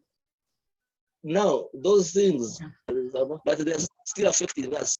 What is so I am saying, what is really being done on the professional level to make sure that we don't suffer such losses? I can hand over back to you. Thank you, Saul. I will answer that one direct. If wind is disturbing your matoke, plant trees, cut them at 2 years, and sort out your matoke. Apollo Miyanja gave us a powerful presentation last week about youth and challenges and opportunities. I saw his hand up, it has gone down. Kajaju, your hand is up. Thank you, moderator, and I thank Dick for the presentation. Can you help me pronounce your name properly? I don't want to make Kajaju. Kajaju, good. Dr. Dick, thanks for the presentation. I think when you look at agriculture, you talk of two perspectives, the perspective of food security and also the perspective of economic development. I think someone talked about the parish development model. I don't see in your presentation interventions or strategies that align with the government policy of this parish development model. Do you think this type of model of parish-based addresses both perspectives of economic development, or is more targeted towards food security? Thank you. Thank you, Kajaju. One more person, and then we get back to Doctor. One more. Apollo, your hand was up. Okay, fine. Let's have Doctor, you can give responses to those. There is just one more here from the chat site, which I'm going to read out, and then you also capture it. It says, Nyerere, oh, no, that one was actually mentioned by Dr. Stephen Asimwe. And yeah, back to you, Doctor. Dr. Dick. Thank you. Thank you very much, Dixon, and thank you, Obis, for those questions. Let me begin with your question, Dixon, regarding government involvement and my introductory slides on concentrating on the theoretical or academic perspective. I was laying a foundation of where we are headed, but government is actually the last speaker mentioned the parish development model. I put it in my second slide when I mentioned NDP3 and agro-industrialization. There has been a consistent effort of identifying the constraints, what the president of Uganda, Senior Obi, calls the bottlenecks to economic development. I was architect of part of the team that was putting together the parish development model, the thinking. This is more or less a team that was behind it with General Salim Saleh. So in terms of being down to the ground to address those constraints at farm level, the practical ones, we need to reflect on the plans and the implementation plans of National Development Plan 3, which is the third cycle of the Vision 2040. There are specifics, as I said, it's very difficult to now to start saying on herbicides, this is the intervention. On markets, this is the intervention. But if you look at the theme, it focuses on, like pillar number one is productivity and production, processing and marketing. Productivity, you cannot achieve it if you don't look at or take charge of how a farmer gets the tilling the land, whether by tractor or by hoe or by another micro-sized equipment. And in this spirit, you have seen the budget, the Ministry of Agriculture asking for supplementary budget to increase the number of tractors. You have seen now there is something very critical that is very challenging that you've mentioned: herbicide, the fake acaricide, the likes of container village, the liberalized agrochemicals. At policy level, we have been in a debate of whether actually agrochemicals should be privatized. Interested individuals, I don't have evidence, but what they would term as the mafias, that issue has been stiffly fought, such that instead of centralizing agrochemicals, because the open market is the reason for fake chemicals, for non-authentic inputs, that we see farmers suffering. But we also see, as the engineer was mentioning, and referring to Stephen, who is relating to contaminated milk and diseases coming from improper feeding because of improper value chain development. So this is there are efforts that are being put by government to that effect, certifying input distributors, but in an open market like we have, it's very difficult for each and everyone. But also the most fundamental problem is the type of farmer we have. Is a smallholder farmer who has a small budget. Anything can come. Many people, when you go, instead of a liter, he wants a quarter liter. And a quarter liter of an agrochemical is an opportunity to contaminate it, instead of buying the entire liter which is sealed. So that's why there are those small shops like in container village, which are opportunities to contaminate. And where there is profit, and if there is no supervisor or regulator to supervise you, you will definitely be tempted to cheat. And most of the private sector people cheat.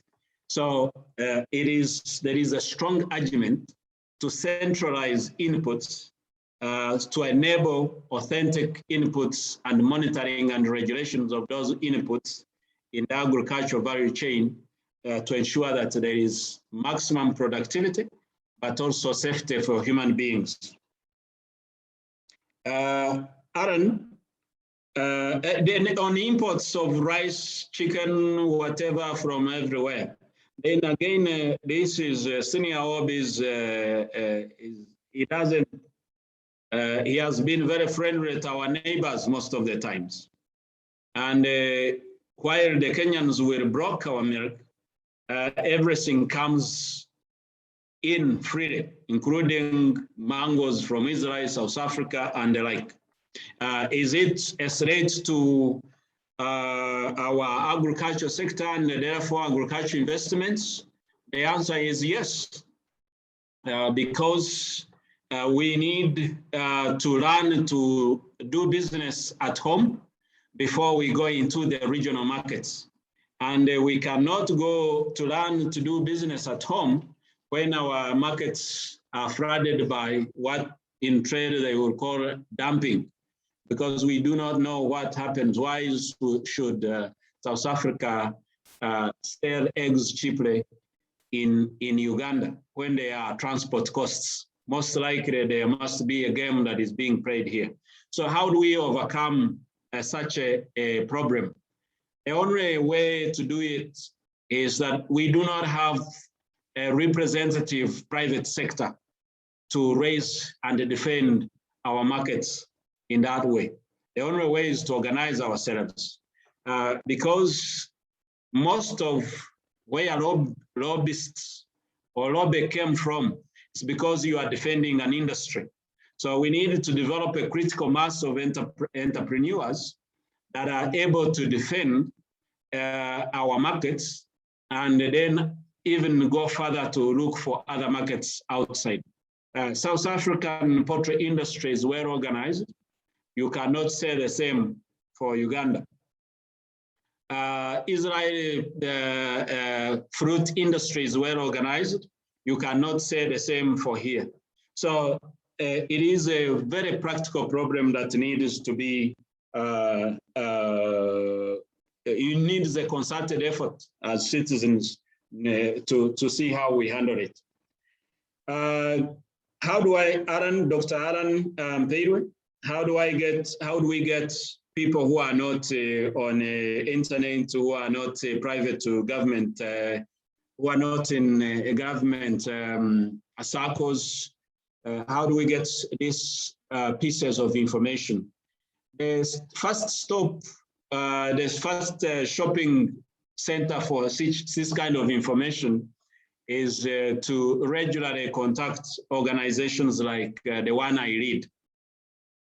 The second, of course, it would be specific topics, is to visit officers' desks, because they are public servants that are supported to support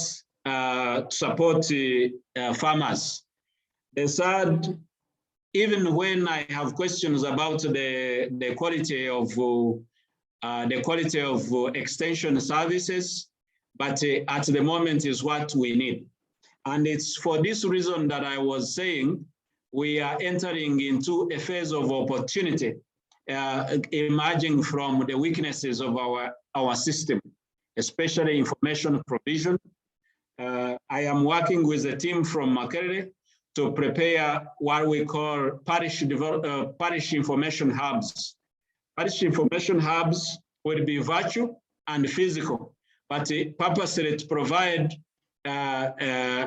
knowledge packaged in specialized information to farmers that fills the gap of what the extension workers are not doing. You find that a whole sub-county with a number of villages, 350 villages with one extension worker and 18 crops, and then so many animals, it overloads them. So somehow one has to be sympathetic with these people. So in this respect, one of our opportunity we are looking at is using technology to provide e-extension, whereby farmers are trained in digital literacy and then further provided digital resources that would help them in form of animations that would help them understand all this. So to be precise, Alan, we can keep in touch. We can bring you in touch to the people, to other officers who can help, and also follow our local offices across the country. Stephen, what are the safeguards? The safeguards to the investors. This is something that I have tried. I am a member of the private sector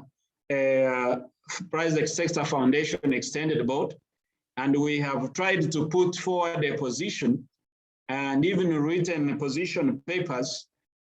I don't want to point an accuser to the finger, but we know that senior OB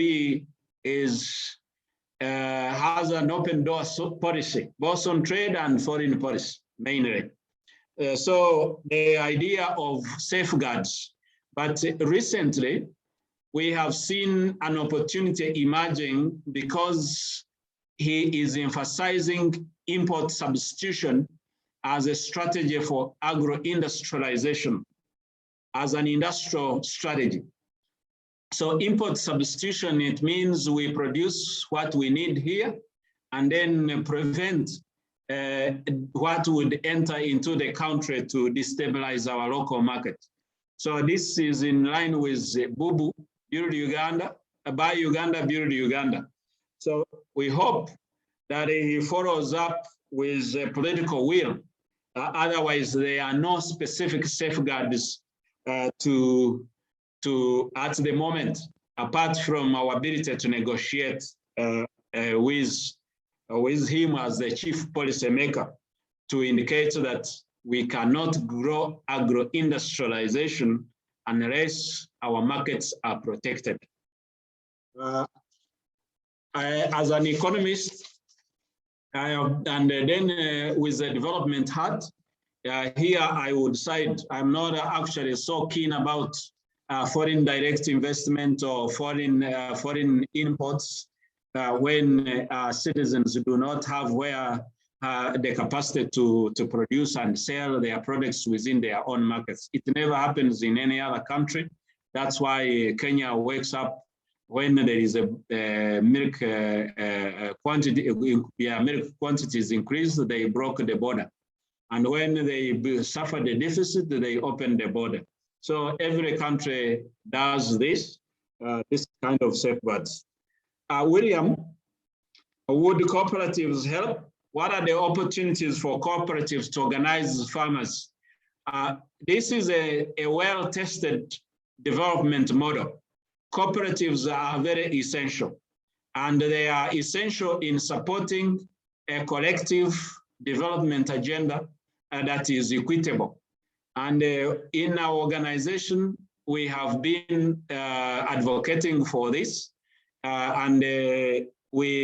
Yesterday, I returned from a meeting chaired by General Sari himself, where the member-based organizations, we asserted that we need to return and invigorate cooperatives to be able to deliver more specifically on a parish development model, as somebody asked about it, and I was going to give my view on that. Abdon, ICE, what are the risks? Me calling the risks as opportunities. I said one side is a risk, another side is an opportunity.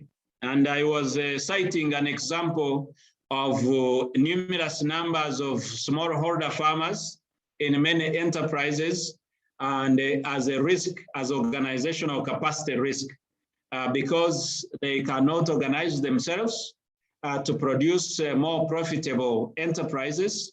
But technology has provided us this as an opportunity for any investor who looks at use of digital solutions to aggregate farmers, profile them, and then use the data to engage service providers like banks, financial services, who can using digital banking to provide credit and even be able to give a credit report on an individual farmer because of algorithm or digital solutions. Specific risks, many members here have submitted on them. I mentioned of market risk, price changes, volatility. To price volatility in maize, you wake up in bumper harvest is 500, 200. Then all of a sudden, out of season, it goes like currently it's above 1,000, but in a matter of months, it's going to go back, and that can be very discouraging.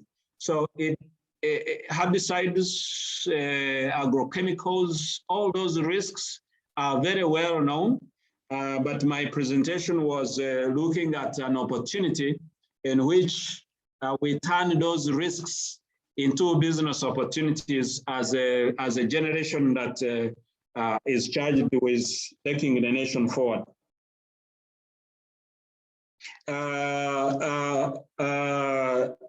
Engineer Kenneth, what is again the plans for government in agriculture sector it is a fully fledged program now, agro-industrialization program with a budget of 1.67 trillion that is enshrined in the National Plan, National Development Plan 3. When you get to the document, I understand why it's very difficult if it is not your area of specialization to get interested in this. But if there is anything Professor Mbabas has done, she has strengthened the National Development Plan 3. All the interventions up to the farm level envisaged to be done with the support of government. I want to speak less because I do not have authority on a very, I don't know how to call it. I do not have authority to speak about the misappropriation or diversion of in government programs that never reach the beneficiaries, the resources that never reach the beneficiaries. But we know very well that everybody who looks at our documentation or our plans, he hails them for their comprehensiveness, but the problem is on implementation. So in terms of the planning on reducing some of those weaknesses in the agricultural sector by public service, there are deep plans and which Senior OB emphasizes, but the implementation is very, very tricky. It's why we, as a member organizations, we have been engaging government to allow us as a farmers organization by the farmers and for the farmers to enter and have a role to play to make sure that the beneficiaries receive what is intended to them to improve their lives. So a great deal is being done, but we are, the Wanyankore have a saying, we are coming from very far away. Rwamporo, yes, there has been an effort both by scientists and of course with inorganic fertilizers. Though inorganic fertilizers do not necessarily change the characteristics of a crop. What does more harm, or what probably does harm, is the hybrid and the breeding processes of the varieties that are produced in the research centers. But those have one advantage. They are resisting some of the diseases that we have seen wipe out our varieties that are not improved, the traditional varieties that taste. If you see in the maize industry, most likely we no longer have the traditional varieties there. What the breeders do is to improve on the ability of this variety to withstand maybe drought and pests and diseases. In due course, the taste disappears, but the nutritional value is maintained. So you don't forget that most likely the breeding processes have Western influence. Most of the Bazungu, they go for the money and the less of the beauty. But there is a window of opportunity through the genetic data banks that are being created. Most of the old varieties, some organizations like ours are collecting those varieties and handing over for storage so that they can be incorporated in hybriding mechanisms. Risks relating to your crops getting destroyed, your cows dying. I've just lost 5 cows in August 23rd. Were hit by thunder, as people would say.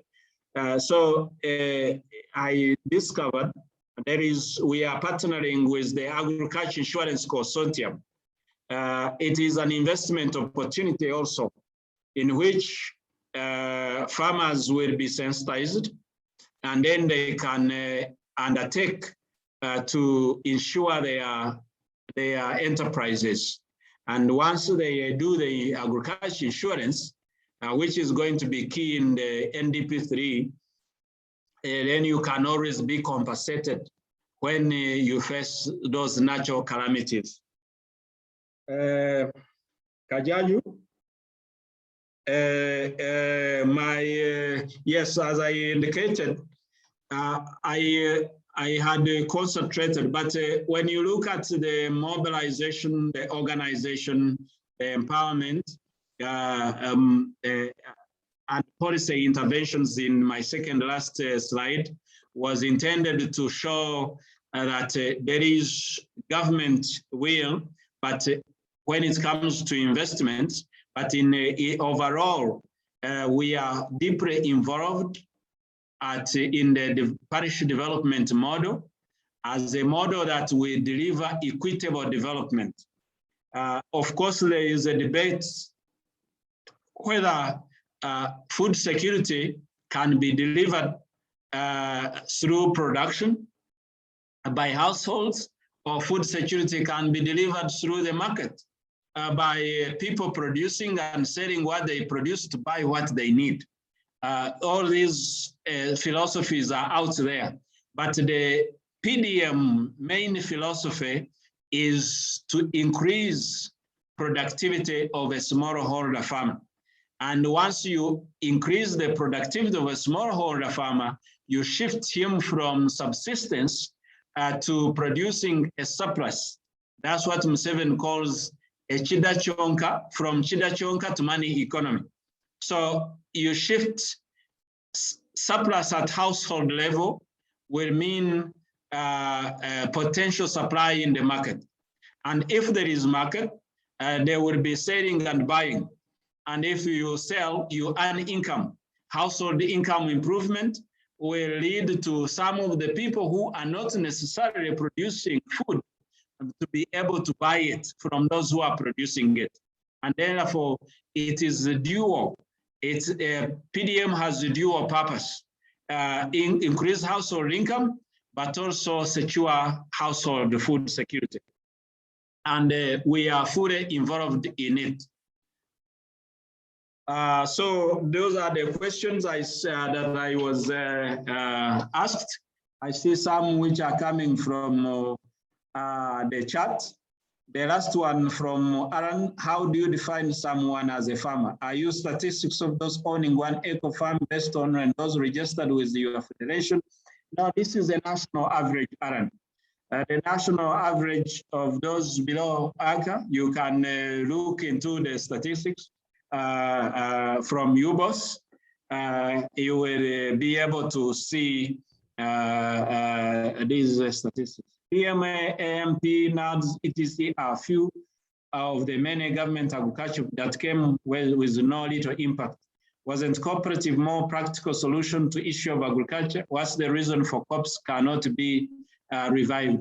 The process for revival of cooperative is undergoing, but you also need to know that the model is mainly cooperative as self-driven. So there is an extent in which government, I'm not a spokesman of government, but there is an extent in which government can do this. But also, they are well-performing cooperatives now. I can cite a number in Nkore that are involved in actually doing great jobs, job in coffee production. So it is a gradual process. It is not doom and gloom as it sounds. Scale seems to have potential to export to markets like the one mentioned in Saudi Arabia. What is missing with it that would enable the various farmers that are not able to single-handedly? It is actually what would need is organization, organizing enterprises such that we can be able to meet the minimum standards and the minimum quantities that are needed by this. So this is where I was saying there are investment opportunities. Investing, if you are able, for instance, to organize farmers as a lead farmer to produce 20,000 goats to go to Saudi Arabia, 40,000 goats to go to Saudi Arabia per day. And you only ask 10,000 per goat, you will be having 4 million on your account on a daily basis just for offering a service of organization. There are very few entrepreneurs who are willing to take this risk. So the issue is basically the issue of organization. This is the same with horticulture. This is the same with vegetables. This is all these enterprises where you can enter a contract with outgrowers, or where you can be a lead farmer, you can be an exporter. We fear to take a risk. I think that is as far I can go. Yeah, thank you, Doctor. Yeah. Thank you, Doctor. We rarely go beyond 8. I see it's 8:15, and we just have around 5-10 minutes to close the session. I saw many people talk of cooperatives, and saying, why can't they be? One time I raised that issue in a forum where we had a minister of cooperatives, and I was asked one question: who has stopped you from forming a cooperative? So whoever was raising that question of cooperatives are not run by governments, they are run by individuals. And I was told, no one has stopped you from forming a cooperative. We're going to have just 2-3 supplements or questions, whatever, and then we close the session. It's 8:13, we need to close. Imran, your hand has been up for the past 15 minutes, so I can't avoid you. Thank you, moderator, and I'll be very much like I would like to give my brother. Imran, your audio is very, very bad. Imran, your audio is very, very bad. I can come back shortly if you take one question. I can come up. Imran, you may have to either disconnect your headset and reconnect. The quality is very bad.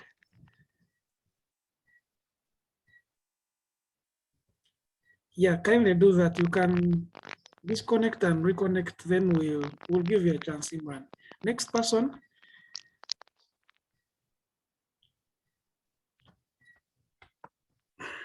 The next 2 people.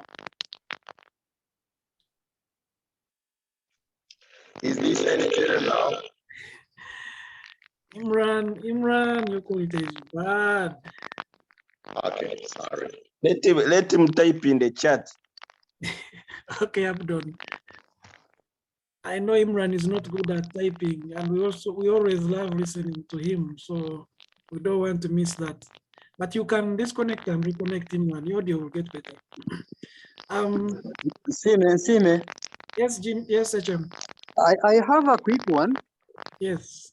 I am following with a lot of interest, but I am requesting that this brain prepares us something on the genetically modified products. It can't be now, because when you are talking about agriculture, we may not in the future shelve genetically modified products. And it's a very, very big debate. I have tried to follow Dr. Oloya used to write a lot about it, talked about Monsanto the devil and how those products have gone on the market to destroy us.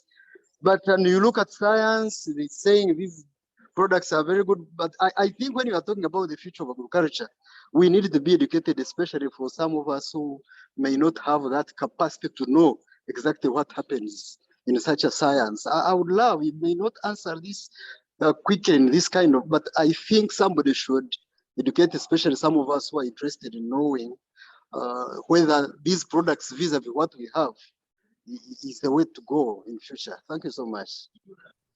Thank you, HM. Under GMOs, there is a maize which I've just seen. it puts for what? I don't know what it is called. Those are part of the GMO maize, which we are, I think, talking about. But no worries. Imran, are you better now? Oh, you disconnected completely. Fine. Can we, today we didn't hear from Ben Paul. I think he was concentrating quietly. We didn't hear from, yeah, how are you guys? Okay, fine. Okay, let me re-add Imran, so that he can conclude the session. Imran, go straight.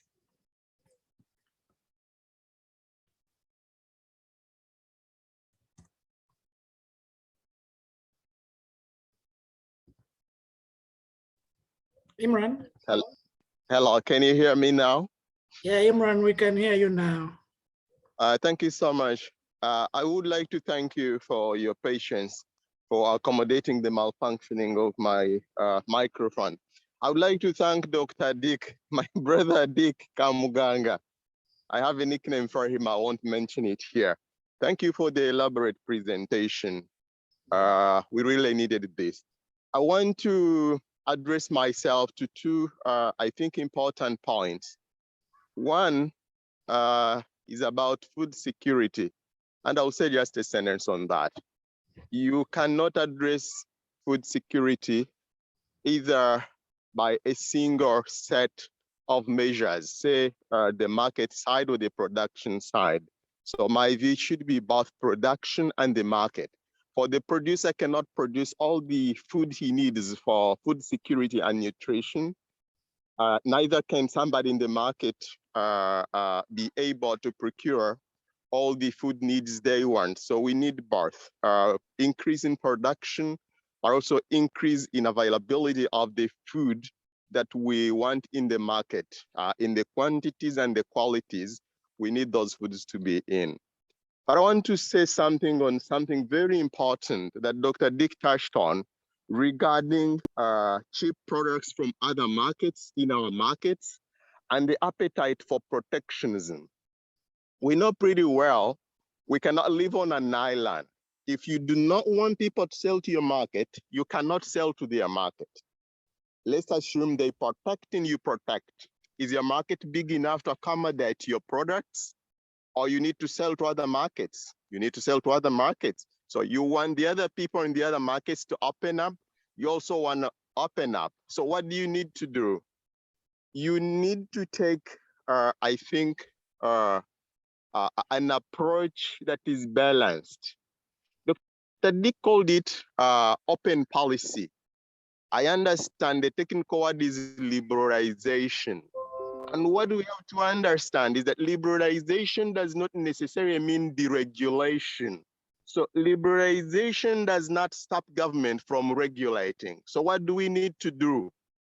What we say that products from other countries are flooding our markets, and sometimes we use a technical term called dumping, we may not be necessarily right. Either we need to raise to the occasion and meet the competition, or go back to what I called regulation. When we go to regulation, you need to assess, are they dumping? Are they using unfair practices that are unfairly kicking your people out of the market? And what are those unfair practices? They can be that they are receiving subsidies and therefore they're able to send products to your market at cheaper than their own farm gate. So if you establish that, then you go to what we call the trade defense remedies. So you should be able to work with your negotiators to trigger the trade remedies. If you do not have them in place, then this is an area you want to go into. I want to help all of us to understand that liberalization does not mean absence of regulation. And that's an area we got to go into as Ugandans to say, yes, we need to liberalize, but we also need to regulate. And then we look at the instruments available to us and be able to apply them such that we do not need to go into the cocoon of protecting, but we say we open, but open with regulation. For example, if you are going to go to an open mosque, they will tell you you need to remove your shoes. So you don't say they've stopped me from entering the mosque simply because they asked me to remove my shoes. They said you can enter the mosque, but you need to remove your shoes. So it's up to you to remove the shoes. So we say we open our gates for your products, but your product should be this, should be that. My last point. When it comes to our selling our products to other markets, there are certain things we need to put in place. And I think this is an area we have to emphasize as Ugandans. Are we able to meet the market quality and the standard required in the other market where we want to go? For example, there are maximum residue levels. When you spray products, what is that maximum residue level that is supposed to be found on a product when you take it to the other market? You must know. So when you go beyond the maximum residue levels, you will be denied market access.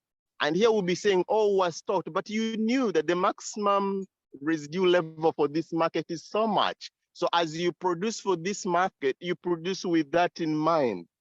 Are you able to produce the quality that is desired in the other market? Truth be told, I was at one of the hotels I will not mention in town, and they supplied me a cluster of banana, and it was infested with cobwebs, and you could see traces of some droppings of animals. It was in a 5-star facility.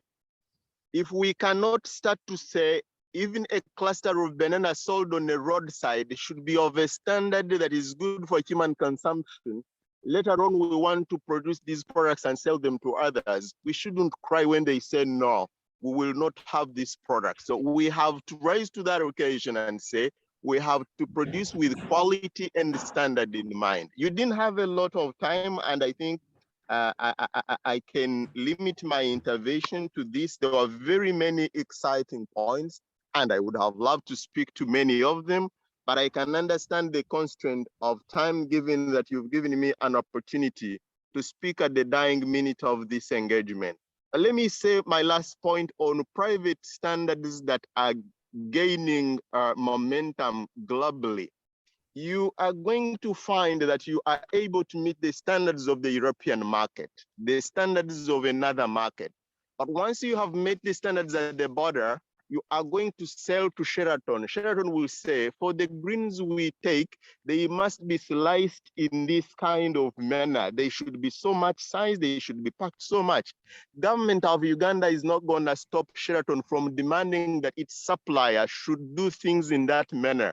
So how are we able to get information about these private standards and be able to work with them? Because at the end of the day, the buyer is that private person, is that private institution, and they're also beginning to set standards. Supermarkets set standards to say, if you're going to sell to us, you have to meet this standard. So we have to be aware and be able to take advantage of such opportunities. But we can only take advantage of such opportunities if we have information. So information here becomes key. I would like to thank you, moderator, and to thank my brother. I will call you Dick shortly after this conversation, and maybe we can laugh and chat about certain things. Thank you so much. Thank you, Imran. Thank you, Imran. Yours, of course, you didn't do the... Dr. Dick, do you have something to say and you wind it up, then we get out of here? 2-3 minutes? And you just wind up, yeah, 2-3 minutes wind up, and then we close the session. Honestly, I agree with Imran. Thank you. I'm looking forward to that call. Thank you for reinforcing some of the views and exciting more insights from them. I look forward to the call and speaking. I want to thank you, the moderator, for very good organizational capabilities, especially for enabling me to get an opportunity to confess my sins and give me another chance to present. I have seen the HM around. It's a pleasure to present when you are in the audience. Dear Obis, thank you for your questions. Thank you for your insights. Yeah. And I look forward to further Kiganiro. interaction with you. And I have had the questions that I have not been able to provide. It helps me to actually increase on my scope of and the depth of pursuing these questions of development, which is at the deep of my seat of my heart. I thank you and I wish you a good evening and good night and good weekend. Thank you, Doctor. I'm going to request Hannington Ashara to close our session officially. If you're still online. Hannington Ashara happens to have been my former HP. And when I say my, not entirely HP, but my HP. Hannington Ashara, kindly close our session officially. Thank you very much, Chairman. Sorry, I was driving, but I'll do the needful as asked. Let me thank Dr. Dick Kamganga, my friend and our OB, for this wonderful presentation. I listened and it was so intriguing. In the interest of time, I will just do the thanking for Dr. Kamganga for the presentation, but also you, moderator, Mr. Nsime, for having organized this wonderful Kiganiro. Always, you do it so well. And for the moderation, it was done very, very perfectly. Let me thank all the members who attended. And on that note, I wish you a wonderful weekend. Bye-bye. Thank you. Thank you, Hannington. Members, Abdon Ice, we're still on. We finished the official one, but we are still on. So don't go anywhere.